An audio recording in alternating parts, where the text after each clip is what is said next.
नमस्कार, मैं हूं आशा राय और आप देख रहे हैं माई पीडीए समाचार।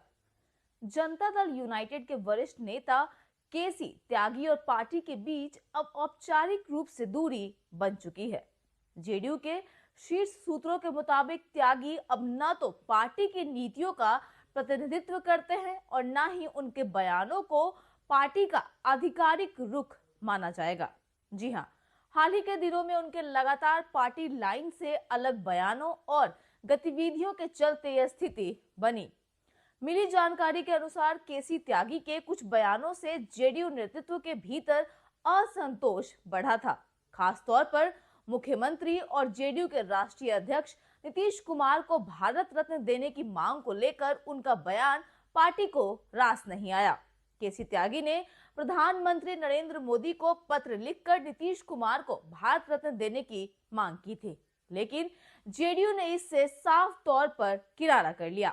जेडीयू के राष्ट्रीय प्रवक्ता राजीव रंजन ने स्पष्ट कहा है कि केसी त्यागी के बयान पार्टी का आधिकारिक स्टैंड नहीं है। उन्होंने कहा कि केसी त्यागी पार्टी में है या नहीं, यह भी कई नेताओं और कार्यकर्ताओं को स्पष्ट नहीं है, इसलिए उनके बयानों को उनकी निजी राय के तौर पर ही देखा जाना चाहिए। सूत्रों का कहना है कि पार्टी और केसी त्यागी के बीच यह अलगाव सम्मानजनक और शांतिपूर्ण तरीके से हुआ है। हालांकि उनके लंबे राजनीतिक सफर और पार्टी में पुराने योगदान को देखते हुए जेडीयू नेतृत्व ने उनके खिलाफ किसी तरह की औपचारिक अनुशासनात्मक कार्रवाई नहीं करने का फैसला किया है। आप सभी को बता दें, हाल ही में बांग्लादेशी क्रिकेटर मुस्तफिजुर रहमान को लेकर दिए गए बयान ने भी विवाद को हवा दी थी।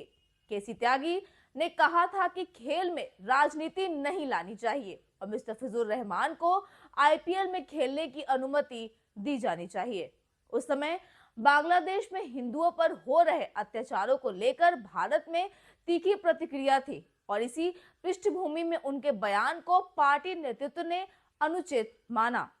जेडीयू सूत्रों का मानना है कि इस मुद्दे पर बोलने से पहले उन्हें पार्टी से चर्चा करनी चाहिए थी, खासकर तब जब जेडीयू एनडीए गठबंधन का हिस्सा है।